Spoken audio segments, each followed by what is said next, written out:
Praise the Lord. प्रभूची स्तुती असो, प्रभूला धन्यवाद असो. यासाठी हा जून महिन्याचा दुसरा रविवार. प्रभूला आपण धन्यवाद देऊ आणि त्याची स्तुती करूया. त्याच्या पवित्र चरणाजवळ येण्याची सुसंधी आम्हाला दिलेली आहे. म्हणून आपण सर्वजण म्हणून म्हणूया, हे माझ्या जीवा परमेश्वराचा धन्यवाद कर. हे माझ्या अंतर्यामा त्याच्या पवित्र नावाची स्तोत्रे गा. हे माझ्या जीवा परमेश्वराचा धन्यवाद कर आणि त्याचे सर्व उपकार विसरू नको. आमेन. प्रभू येशू, धन्यवाद आणि तुझी आम्ही स्तुती करतो. आजच्या या पवित्र सुप्रभाती तुझ्या पवित्र चरणाजवळ येण्याची सुसंधी आम्हाला तू दिली आहे. म्हणून आम्ही जसे आहोत तसेच तुझ्यासमोर नतमस्तक झालेलो आहोत. आमचा स्वीकार तू कर. प्रेमळ येशू, आजच्या या भक्तीमध्ये आम्ही तुझी स्तुती करत असताना आमच्या आत्म्याशी तू बोल.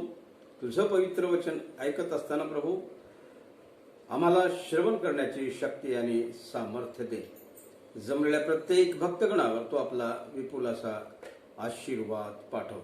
आजची पवित्र वचनं आम्हासाठी आशीर्वादाची लाभाची अशी तू कर. येशूच्या पवित्र नावात विनंती केली आहे म्हणून तू ऐक. आमेन.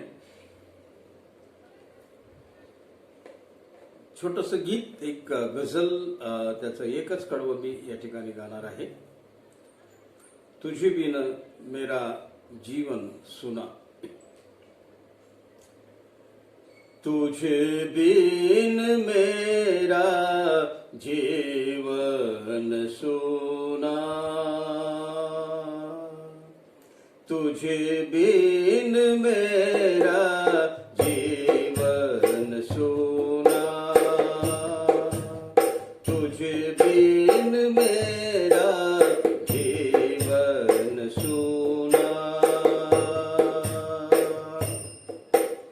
प्रभु मेरे दिल का आंगन है सुना. प्रभु मेरे दिल का आंगन है सुना. तुझे बिन मेरा जीवन सुना. तुझे बिन मेरा जीवन सुना. प्रभु मेरे दिल का आंगन है सुना. मसीह मेरे दिल का आंगन है सुना. तुझे बिन मेरा जीवन सुना. तुझे बिन मेरा जीवन सुना.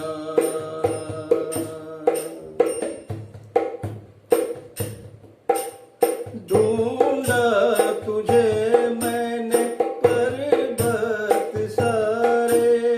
पापों में प्रभु मेरे पड़ गए छाले. ढूंढा तुझे मैंने पर्वत सारे. पापों में प्रभु मेरे पड़ गए छाले. व्याकुल मन की प्यास बुझाना. व्याकुल मन की प्यास बुझाना. प्रभु मेरे दिल का आंगन है सुना. मसीह मेरे दिल का आंगन है सुना. तुझे बिन मेरा जीवन सुना. तुझे बिन मेरा जीवन सुना. तुझे बिन मेरा जीवन सुना.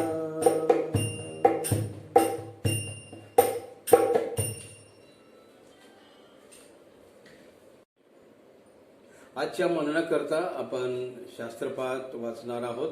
दुसरं राजे याचा 5वा अध्याय 1 ते 5 ही वचनं आणि 14 आणि 15. नामानाचे कोड नाहीसे होते. आरामाच्या राजाचा सेनापती नामान हा आपल्या धन्याच्या पदरी एक थोर व प्रतिष्ठित मनुष्य होता, कारण त्याच्याद्वारे परमेश्वराने आरामास जय दिला होता. तो पराक्रमी वीर होता, पण कोडी होता. आरामी लोकांनी टोळ्या करून छापा घातला आणि इस्रायल देशातून एक लहान मुलगी कैद करून नेली. ती नामानाच्या स्त्रीच्या सेवेस राहिली. ती आपल्या धनिनीस म्हणाली, शम्रोनातल्या संदेशाशी माझ्या धन्याची गाठ पडती तर किती बरे होते. त्याने त्याचे कोड बरे केले असते. कोणी एकाने जाऊन आपल्या धन्यास सांगितले की ती इस्रायल मुलगी असे असे म्हणत आहे. आरामाच्या राजाने म्हटले, जा तर मग मी इस्रायलाच्या राजास पत्र देतो. मग तो पुरुष 10 किक्कार चांदी सोन्याची 6,000 नाणी व 10 पोशाख घेऊन निघाला. 14 आणि 15. मग त्याने देवाच्या माणसाच्या सांगण्याप्रमाणे यार्देने जाऊन 7 वेळा बुचकाळ्या मारिल्या. तेव्हा त्याचे शरीर लहान मुलाच्या शरीरासारखे होऊन तो शुद्ध झाला. नंतर तो बरोबरीची सर्व मंडळी घेऊन देवाच्या माणसाकडे परत गेला व त्याच्या समोर उभा राहून म्हणाला, अखिल पृथ्वीत इस्रायला बाहेर देव नाही हे मला आता कळून आले आहे. तर आता आपल्या सेवकाचा नजराणा स्वीकारावा. आमेन. देवबाप वाचलेली ही वचने आशीर्वादित करो. नामानाचा कोड बरा होतो किंवा नामानाची गोष्ट आम्ही संडे स्कूल पासून ऐकत आलेलो आहोत. आज परत एकदा या वचनावरती आपण थोडा वेळ विचार करणार आहोत. ही गोष्ट किंवा ही जी घटना घडलेली आहे ती ख्रिस्तपूर्व 850 मध्ये घडून आलेली आहे. येशू ख्रिस्त जन्मण्याच्या अगोदर 850 मध्ये ही गोष्ट घडून आलेली आहे. इस्रायलात शांतता होती, तरी पण सिरियाचा म्हणजेच आरामाचा राजा बेन हदाद अधून मधून इस्रायलावर स्वारी करीत असे आणि अशा रीतीने एके दिवशी त्यांनी एका इस्रायल मुलीला गुलाम म्हणून कैद करून नेले. असं सांगितलं जातं की साधारणपणे ती मुलगी 15 वर्षापेक्षा अधिक मोठी नव्हती. तिचे नाव पवित्र शास्त्रामध्ये नमूद केलेलं नाही. फक्त एक मुलगी असं म्हटलेलं आहे. एक लहान मुलगी असं या ठिकाणी म्हटलेलं आहे. इस्रायलातील ही लहान मुलगी, एक इस्रायली सेविका, देवाविषयी बोलणारी एक लहान मुलगी. आजचा विषय आहे एक इस्रायल सेविका, देवाविषयी बोलणारी एक लहान मुलगी. या ठिकाणी तिच्या संदर्भामध्ये लहान हा शब्द प्रयोग केलेला आहे. 15 वर्षाखालील ही मुलगी आहे. त्याचबरोबर लहान मुला संदर्भामध्ये आपण या ठिकाणी पाहतो की त्याच्याकडूनही देवबापाने किती मोठं कार्य करून घेतलेलं आहे. नवीन करारामध्ये 5,000ला जेवू घालणे यामध्ये आम्ही हा दाखला पाहतो आणि फक्त योहानकृत शुभवर्तमानामध्ये योहानानेच त्या मुलाचा या ठिकाणी उल्लेख केलेला आहे योहानकृत शुभवर्तमान 6वा अध्याय 8 आणि 9 या वचनामध्ये. त्याच्या शिष्यापैकी एक जण म्हणाले, म्हणजे सिमोन पेत्राचा भाऊ भाऊ आंद्रिया. आंद्रिया त्याला म्हणाला, येथे एक लहान मुलगा आहे, येथे एक लहान मुलगा आहे. त्याच्या जवळ जवाच्या 5 भाकरी व 2 मासळ्या आहेत, परंतु त्या इतक्यांना कशा पुरणार? येशू म्हणाला, लोकांना बसवा. त्या ठिकाणी पुष्कळ गवत होते.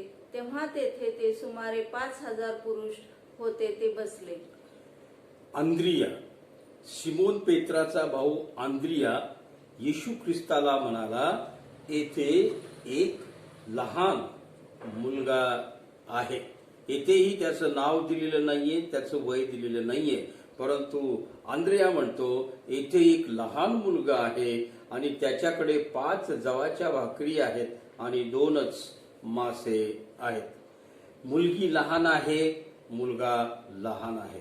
या ठिकाणी देवाच्या कार्याला या लहान मुलांचं खूप मोठं योगदान लाभलेलं आहे असं या ठिकाणी आम्हाला दिसून येतं.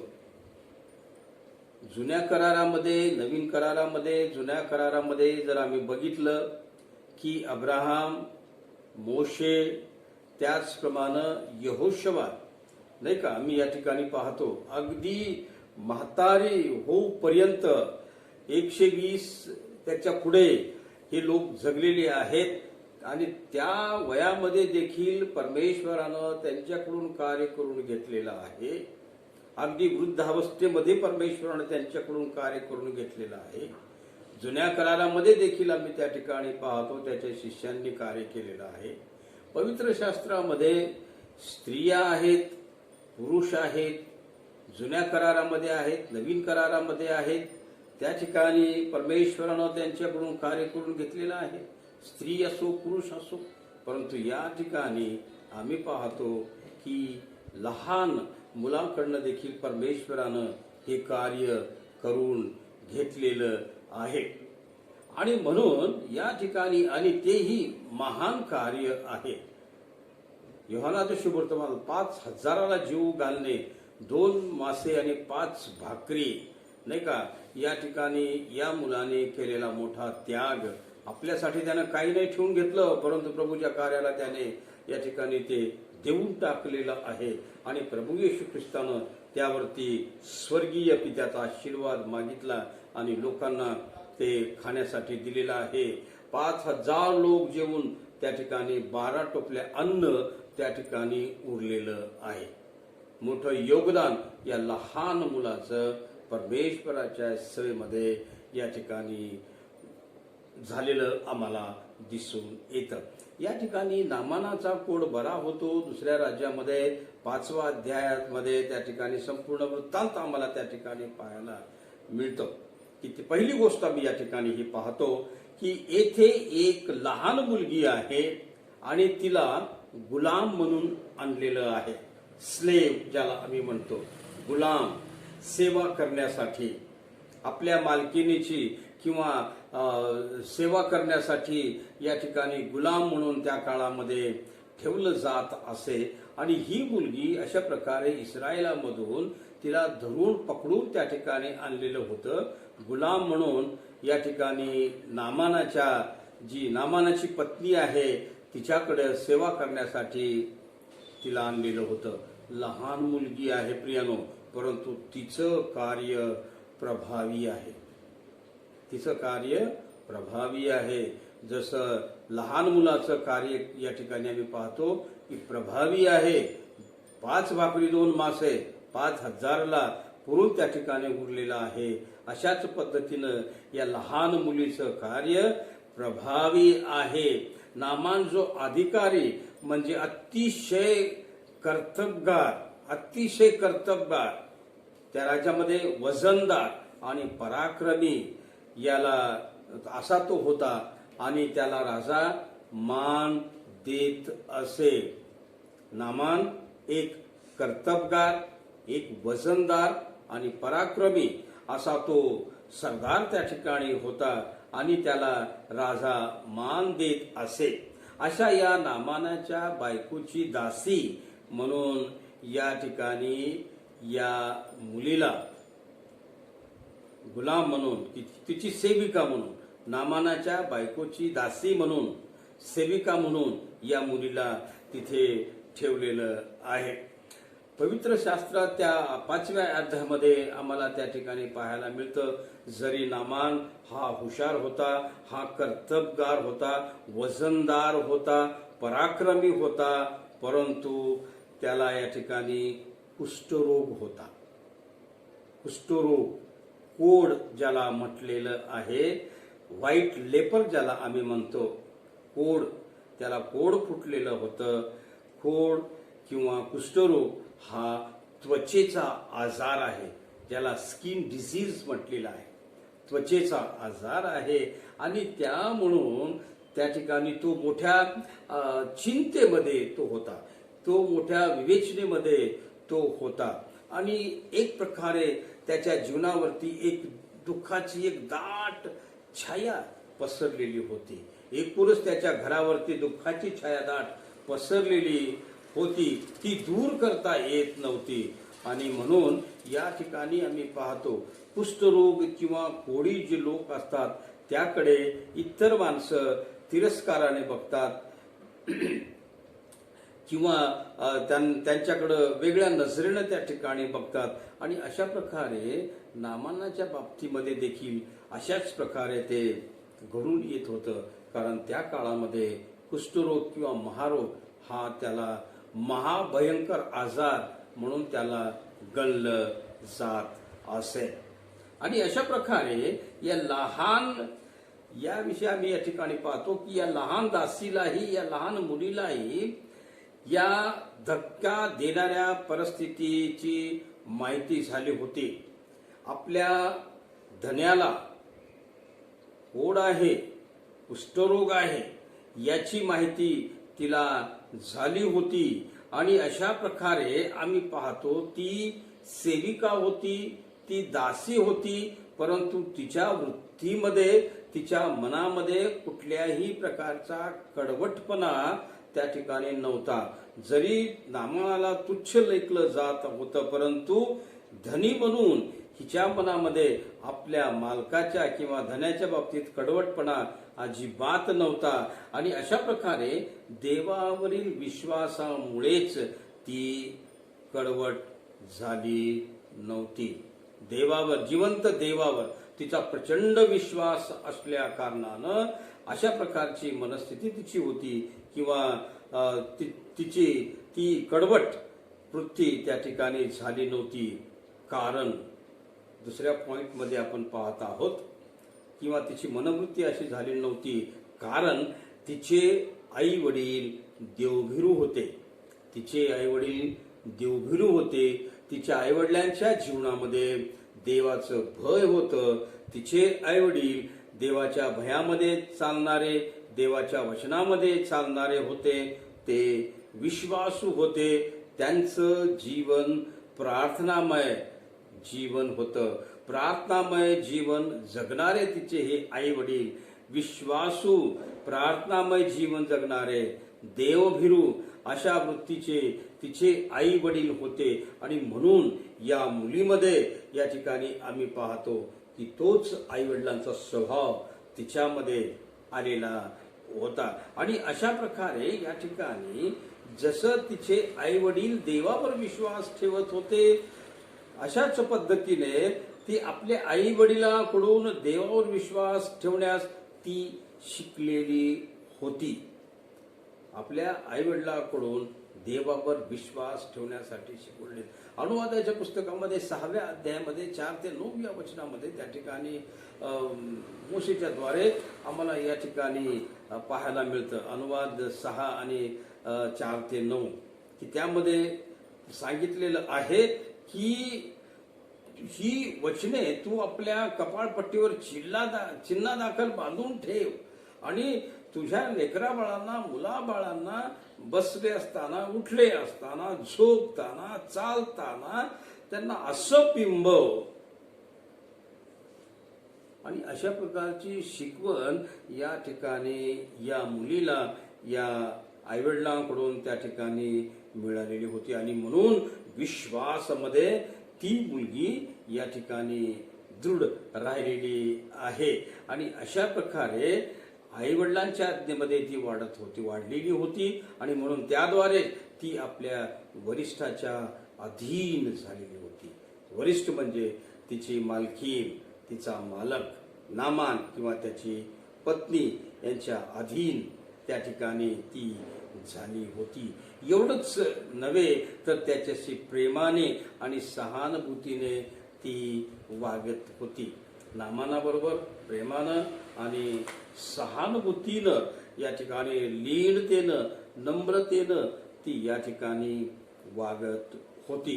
आणि अशा प्रकारे या ठिकाणी पहा, एक इस्रायली लहान मुलगी हिचं किती मोठं प्रभावी कार्य या ठिकाणी आम्हाला दिसून येतं. पुढील वचनामध्ये आम्ही पाहणार आहोत की अशा प्रकारे ही देवबापाचीच योजना असावी की त्या इस्रायलामधून या मुलीला गुलाम म्हणून त्या ठिकाणी नामानाच्या घरी आणलेलं होतं. नामानाच्या बायकोची सेविका म्हणून सेवा करण्यासाठी तिला आणलेलं होतं. आणि अशा प्रकारे या ठिकाणी तिसरी गोष्ट आम्ही या ठिकाणी पाहतो.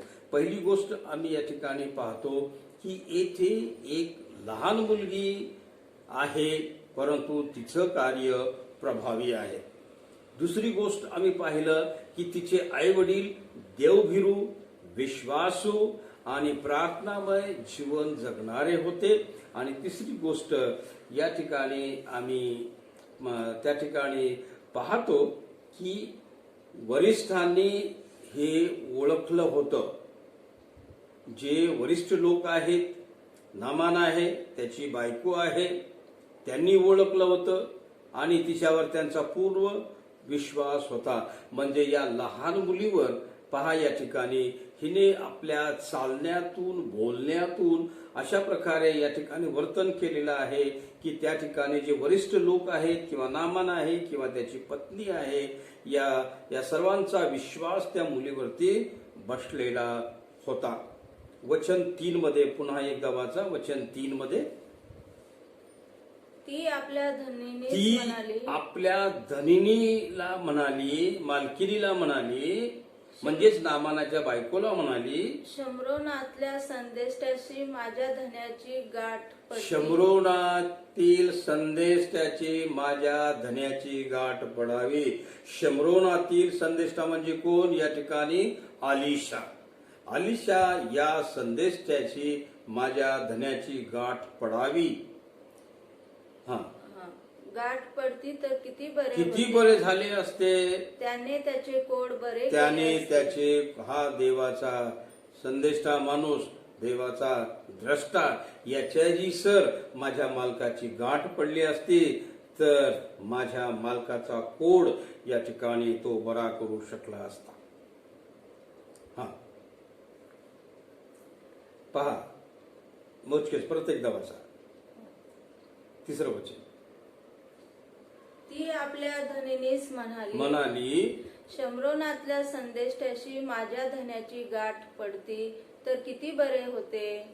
त्याने त्याचे कोड बरे केले असते. पहा, या मोजक्या शब्दामध्ये आम्ही या ठिकाणी पाहतो की या मोजक्या शब्दच इथे मोजकेच शब्द आहेत आणि या ठिकाणी थोडकेच शब्द आहेत, परंतु या शब्दाच्या द्वारे या ठिकाणी मोठा बदल घडून आणलेला आहे.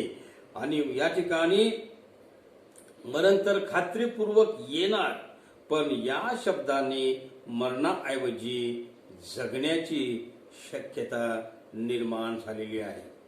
या ठिकाणी आम्ही पाहतो की सुरुवातीला आपण पाहिलेला आहे की तो नामान कोड त्याला असल्यामुळं तो मोठ्या विवेचनेमध्ये, मोठ्या संकटामध्ये, मोठ्या चिंतेमध्ये होता की त्याला असं वाटत असावं की आपल्याला मरण आलं तर बरं होईल. परंतु या ठिकाणी या मुलीचे मोजकेच शब्द आहेत, तर मरण खात्रीपूर्वक येणार, पण या शब्दाने मरणाऐवजी या ठिकाणी नामानाच्या जीवनामध्ये जगण्याची शक्यता निर्माण झालेली आहे. आणि अशा प्रकारे तिच्या धनीने शब्द, तिच्या धनीला तिने जे शब्द बोलले, या ठिकाणी 3ऱ्या वचनामध्ये ती बोलते की अशा प्रकारे जो अलिशा संदेष्टा आहे शमरोनामध्ये, त्याच्याशी माझ्या धन्याची गाठ पडली असती तर माझा धनी बरा झाला असता, त्याचा कुष्ठरोग, त्याचा कोड हा बरा झाला असता. आणि अशा प्रकारे या शब्दाने मरण्याऐवजी जगण्याची शक्यता या ठिकाणी नामानाच्या जीवनामध्ये निर्माण झालेली आम्हाला या ठिकाणी पाहतो. आणि ज्यावेळेस हे शब्द तिच्या धनीने, तिच्या मालकिनीने ऐकले, तिला अपार असा आनंद झालेला आहे. आणि तिच्या धनीने शब्द आनंदाने उचलून धरलेले आहे. त्या शब्दांचा, त्या विचारांचा तिने स्वीकार केलेला आहे आणि नामानाने सुद्धा स्वीकार केलेला आहे. आणि अशा प्रकारे त्या ठिकाणी राजाला कळवलं, त्यांनी राजाला कळवले आणि अशा प्रकारे शब्दावर हुकूम दिला. ताबडतोब कार्यवाही केली गेली आणि या ठिकाणी नामान शक्य तितक्या लवकर अलिशा संदेष्टाला भेटण्यास निघालेला आहे. प्रियानो, या ठिकाणी आम्ही पाहतो नामानाला खूप मोठा उपदेश देण्याची गरज या ठिकाणी भागलेली नाही, किंवा नामान कुठे एका सत्संगामध्ये जाऊन तो बसलेला नाही, तर फक्त या मुलीच्या तोंडून निघालेले मोजके शब्द त्याने ऐकले, त्याचा स्वीकार केला आणि त्याला घाई झाली की मी कधी जाऊन त्या अलिशाला, त्या द्रष्ट्याला, देवाच्या सेवकाची माझी त्याची भेट होईल. आणि म्हणून या ठिकाणी आम्ही पाहतो की लगबगीने तो अलिशाला भेटण्यासाठी निघालेला आहे. नामान शमरोनाहून परत आला तेव्हा केवळ रोगापासून मुक्तच नव्हे, तर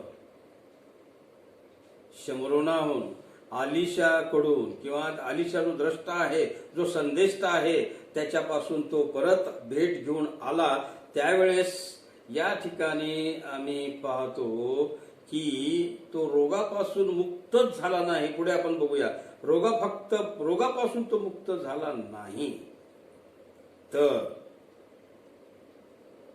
वचनामध्ये म्हटलेलं आहे 10 ते पुढील वचन वाचा 14 पर्यंत. अलिशाने एका जासुदाच्या हाती त्यास सांगून पाठविले की जाऊन यार्देने 7 वेळा स्नान कर, म्हणजे तुझे शरीर पूर्वीसारखे होऊन तू शुद्ध होशील. हे ऐकून नामान रागावून चालता झाला. तो म्हणाला, पहा, मला वाटले होते तो स्वतः मजकडे बाहेर येईल आणि उभा राहून मला आपला देव परमेश्वर ह्याचे नाम घेईल आणि रोगाच्या ठिकाणी हात फिरवून माझे कोट बरे करेल. दिमिस्कातल्या नद्या आबाना व पर्पर ह्या इस्रायलाच्या सर्व जलाशयापेक्षा उत्तम नाहीत काय? त्यात स्नान करून मला शुद्ध होता यावयाचे नाही काय? असे म्हणून तो क्रोधाविष्ट होऊन निघून गेला. मग त्याचे सेवक त्याच्याकडे येऊन म्हणाले, बाबा संदेष्टाने आपल्याला काही अवघड काम सांगितले असते तर आपण केले नसते काय? तर स्नान करून शुद्ध व्हा एवढेच त्याने आपल्याला सांगितले, ते आपण का करू नये? मग त्याने देवाच्या माणसाच्या सांगण्याप्रमाणे यार्देने जाऊन 7 वेळा बुचकाळ्या मारिल्या. तेव्हा त्याचे शरीर लहान मुलाच्या शरीरासारखे होऊन तो शुद्ध झाला. केवळ रोगमुक्त झाला नाही, केवळ त्याचा त्वचेचा विकार बरा झाला नाही, केवळ त्याचा कुष्ठरोग किंवा पांढरा कोड तो त्याचा बरा झाला नाही, तर तो असा बरा झालेला आहे की त्याची त्वचा जन्मलेल्या लहान मुलासारखी या ठिकाणी चकचकीत अशी त्वचा त्याची झालेली आहे. 7 वेळेस आपण त्या ठिकाणी पाहतो. त्याला फक्त 7 वेळेस डुबकी मारायला सांगितलेलं होतं. थोडा वेळाकरता नामान रागात आलेला आहे, रागीत झालेला आहे, त्याला क्रोध आलेला आहे. आणि अशा प्रकारे माझ्या देशामध्ये या नद्या आहेत, तिथे मी असे करू शकलो नसतो का? इथे येण्याची मला काय आवश्यकता होती? मला असं वाटलं होतं की तो माझ्याकडे येईल, माझ्या शरीराला स्पर्श करेल आणि देवाचं नाव घेऊन मला बरं करेल. आणि या ठिकाणी त्याच्या सेवकाने त्याला सांगितलं की महाराज, त्यांनी तुम्हाला मोठ्या गोष्टी करायला सांगितल्या असत्या तर तुम्ही केल्या नसत्या काय? साधी गोष्ट त्यांनी तुम्हाला सांगितली, 7 बुचकाळ्या नदीमध्ये तुम्ही माराव्यात. आणि शेवटी नामानाने ते ऐकलेलं आहे. आणि 7व्या वेळेस ज्या वेळेस तो पाण्यामधून डुबकी घेऊन बाहेर आला, केवळ त्याच्या अंगावरचा कोडच गायब झाला नव्हता, त्याचा कुष्ठरोग, त्याचा त्वचारोग बरा झाला नव्हता. एवढंच नाही तर लहान मुलासारखी त्वचा घेऊन तो पाण्यातून बाहेर आलेला आहे. आणि म्हणून या ठिकाणी आम्ही पाहतो की नामानाच्या जीवनामध्ये एक मोठं प्रभावी कार्य, मोठा बदल या ठिकाणी करून आलेला आहे. त्याचा कुष्ठरोग, त्याचा कोड हा समूळ त्या ठिकाणी नाहीसा झालेला आहे. प्रियानो, ज्यावेळेस परमेश्वर आमच्यासाठी आरोग्याचे शब्द बोलतो, परमेश्वर आम्हाला स्पर्श करतो, तर आमच्या शरीरातील सर्व आजार आणि विकार आणि पीडा ही समूळ निघून जाते. आणि म्हणून तो शताधिपती म्हणाला की हे प्रभू येशू, शब्द मात्र बोल, माझा सेवक तिथे बरा होईल, माझ्या सेवकातील सर्व आजार आणि पाजार आणि विकार निघून जाईल. या ठिकाणी अलिशाने सांगितलं, परमेश्वराच्या जिवंत नावामध्ये त्याने सांगितलं की 7 वेळेस या दिनेमध्ये तो बुचकाळी घे, तुझा रोग बरा होईल. मोजकेच शब्द, मुलीने उच्चारलेले मोजकेच शब्द, एक इस्रायली सेविका, देवाविषयी बोलणारी एक लहान मुलगी. प्रियानो, जसं मोठ्या वरिष्ठ लोकांच्याकडून परमेश्वरानं कार्य करून घेतलेले आहे, त्या प्रकारे या लहान मुलीकडून देवबापाने कार्य करून घेतलेले आहे. देवबापाची इच्छा असेल, देवबापाची योजना असेल, देव कोणत्याही वयोगटामध्ये कोणत्याही लोकांच्याकडून त्याचं तो कार्य करून घेतो. त्याचं ज्वलंत उदाहरण या ठिकाणी आम्ही पाहतो. नवीन करारामध्ये आम्ही या ठिकाणी पाहतो, या ठिकाणी या 2 लहान मुलाकडून परमेश्वरानं मोठं कार्य करून घेतलेलं आहे. आणि म्हणून मोजकेच शब्द, परंतु फार मोठा बदल या ठिकाणी घडून आलेला आहे. आणि अशा प्रकारे ज्यावेळेस त्याचा कोड बरा झाला, त्याचा कुष्ठरोग बरा झाला आणि त्याची त्वचा एका लहान मुलासारखी झाली. आणि अशा प्रकारे त्या ठिकाणी तो साक्षी देतो आहे 15व्या वचनामध्ये. त्या ठिकाणी तो काय साक्षी देतो पहा. नामान जो कोडी होता, जो कुष्ठरोगी होता, या ठिकाणी आम्ही पाहतो. आणि त्याचा कुष्ठरोग बरा झाल्यानंतर, कोड गेल्यानंतर तो काय साक्षी देतो 15व्या वचनामध्ये. नंतर तो बरोबरची सर्व मंडळी घेऊन देवाच्या माणसाकडे परत गेला. नंतर त्याच्या बरोबर असलेले सर्व लोक घेऊन तो देवाच्या माणसाकडे गेला व त्यांच्या समोर उभा राहून म्हणाला, अखिल पृथ्वीत इस्रायला बाहेर देव नाही. अखिल पृथ्वीत इस्रायला बाहेर जिवंत देव नाही, हे मला आता कळून ही साक्ष पहा. या ठिकाणी इस्रायलाच्या देवासारखा अन्य दुसरा कोणी देव नाही, हे मला आता काय झालेलं आहे, कळून चुकलेलं आहे. तर आता आपल्या सेवकाचा नजराणा स्वीकारावा. या ठिकाणी नामान त्याचा कोड बरा झाल्यानंतर या ठिकाणी मोठ्या नजराण्याच्या स्वरूपामध्ये या ठिकाणी मोठं धन तो अलिशाला देण्यासाठी तयार झालेला आहे. आता तो आम्ही हा वृत्तांत पवित्र शास्त्रामध्ये त्या ठिकाणी वाचतो. परंतु या ठिकाणी एक लहान मुलगी, तिचा उपयोग परमेश्वरानं देवाच्या कार्यासाठी करून घेतलेला आहे. एका वेश्येचा उपयोग परमेश्वराने त्याच्या कार्यामध्ये करून घेतलेला आहे. एका रक्तस्राव स्त्रीचा उपयोग परमेश्वराने त्याच्या कार्यासाठी करून गेलेला आहे. एका पापी जगातदाराचा उपयोग परमेश्वराने त्याच्या सेवेसाठी. असे अनेक उदाहरणं आहेत की वेगवेगळ्या वयोगटातील वेगवेगळ्या परिस्थितीमधील असणारे लोक यांच्याकडून परमेश्वरानं अशा रीतीने कार्य करून घेतलेलं आहे.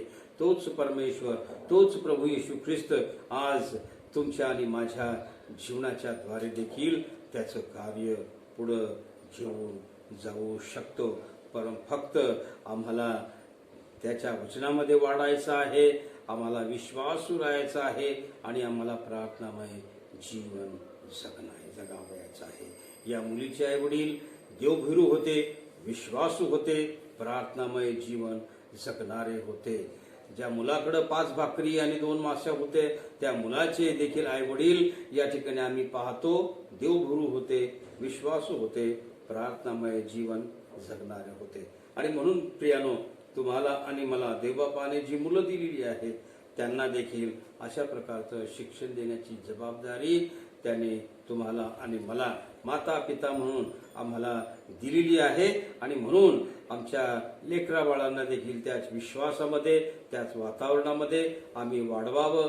कदाचित आमच्या लेकरांच्या द्वारे देखील परमेश्वर अशा प्रकारचं कार्य करून घेतल्याशिवाय राहणार नाही.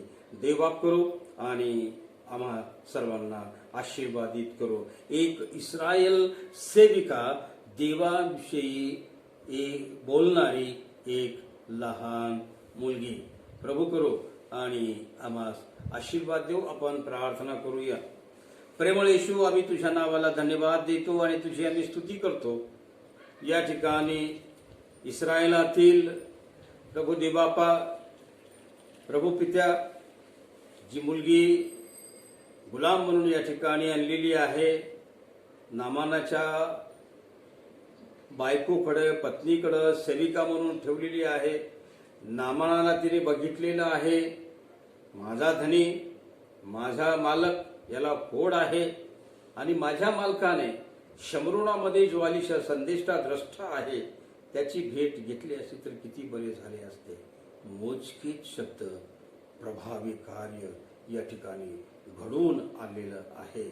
आणि म्हणून देव बापा, आम्ही तुला धन्यवाद देतो आणि तुझी आम्ही स्तुती करतो.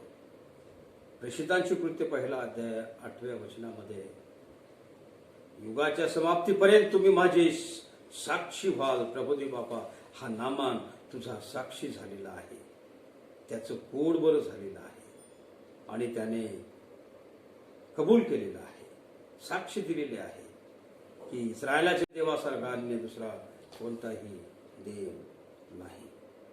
ही साक्ष प्रभुदेव बापा, म्हणून तुझी आम्ही स्तुती करतो आणि तुला आम्ही धन्यवाद देतो. प्रिय प्रभू, तू अनेक वेगवेगळ्या थरातील लोकांच्याकडून कार्य करून घेतलेला आहेस. प्रिय प्रभुदेव बापा, या 2 लहान मुलांचा उदाहरणं आम्ही या ठिकाणी पाहिलेली आहेत की अशा प्रकारे त्यांचे आई वडील देवभीरू प्रार्थनामय जीवन जगणारे विश्वासू असे होते प्रभू. आणि त्यांनी आपल्या लेकरांना अशा प्रकारे त्या वातावरणाने वाढवलेलं होतं. प्रिय प्रभू, जी लेकरं बाळं तू आम्हाला दिलेली आहेत अशा वातावरणामध्ये प्रभू आम्ही त्यांची वाढ करावी. यथा कदाचित भविष्यामध्ये आमच्या लेकरांच्याकडून येतो तुझं देवाचं कार्य गौरव तू करू. धन्यवाद. एक लहान मुलगी तुझ्या सेवेमध्ये प्रभावी कार्य तिने केलेलं आहे. एक लहान मुलगा तुझ्या सेवेमध्ये प्रभावी कार्य त्यांनी केलेलं आहे. त्यांच्या या योगदानाबद्दल आम्ही तुला धन्यवाद देतो आणि तुझी आम्ही स्तुती करतो. भक्तीमध्ये जमलेल्या प्रत्येक भक्तगणावर तो आपला विपुल विपुल असा आशीर्वाद पाठव प्रभुदेव बापा. सर्वांच्या घरामध्ये, कुटुंबामध्ये तुझी सुख, शांती, समाधान, आशीर्वाद, कृपा, प्रीती, प्रिय देव बापा, स्वर्गीय आरोग्य सदा सर्व काळ पर्यंत असू दे अशी तुझ्या चरणाजवळ नम्र विनंती करतो. प्रिय प्रभुदेव बापा, या करोनामय परिस्थितीमध्ये संपूर्ण जग प्रिय प्रभू कशा प्रकारच्या पीडा भोगत आहे तुला ठाऊक आहे. त्यामध्ये आम्ही देखील सहभागी आहोत. आमचाही सहभाग त्यामध्ये आहे प्रभू देव बापा. आणि म्हणून देव बापा सर्व अडीअडचणी आमच्या तुला सर्व माहिती आहेत. प्रिय प्रभू, त्यापासून तू आम्हाला मुक्त कर. प्रेमळ पित्या, त्याच विश्वासाने आम्ही तुझ्याकडे प्रार्थना करत आहोत, मागत आहोत की ज्या विश्वासाने या इस्रायल मुलीने प्रिय प्रभू नामानाला सांगितलं, त्यावरती त्याने विश्वास ठेवला, ऐकलं आणि त्याने तशा प्रकारची कृती केली आणि तो बरा झालेला आहे. प्रभुदेव बाप्पा, जगामध्ये हे कोरोनाचं संकट जे उद्भवलेलं आहे, प्रिय प्रभू, आम्ही तुझ्या विश्वासामध्ये वाढणारे लोक आहोत, तुझ्याकडे प्रार्थना करीत आहोत. प्रभुदेव बाप्पा, या विषाणूचा नायनाट तो कर. सर्व सृष्टीचं, पृथ्वीचं, जगाचं वातावरण प्रभुदेव बाप्पा शुद्ध कर आणि या विषाणूचा नायनाट कर, अशी तुझ्या आम्ही चरणाजवळ प्रार्थना करतो. त्याच आशेने आम्ही तुझ्याकडे मागत आहोत. ज्या आशेने नामान तुझ्याकडे आला, ज्या आशेने यर्देनेमध्ये 7 वेळेस त्यांनी उडी मारली, त्याच आशेने आम्ही तुझ्याकडे पाहत आहोत. प्रभू बाबा, आम्हा मानावरती आलेले हे महाभयंकर संकट प्रभू दूर कर. तुझ्या चरणी आम्ही प्रार्थना करतो. नामान एक वसंतदार, एक कर्तबगार, एक पराक्रमी या ठिकाणी प्रधान त्याच्या राज्यामध्ये होता. परंतु प्रिय प्रभू, त्याला फोड असल्यामुळं तो चिंतित होता, तो विवेचनेमध्ये होता. एक महासंकट त्याच्यावरती आलेलं होतं. प्रभू, आम्ही जीवन जगत आहोत, पण या कोरोनामुळे आम्हीही हैराण झालेलो आहोत. देव बापा, आमची काळजी तू घे, तुला आम्ही विनंती करतो. धन्यवाद, धन्यवाद, तुझी स्तुती असो. येशू ख्रिस्त आमचा प्रभू, याच्या पवित्र नावात प्रार्थना केली आहे, म्हणून तू ऐक. आमेन.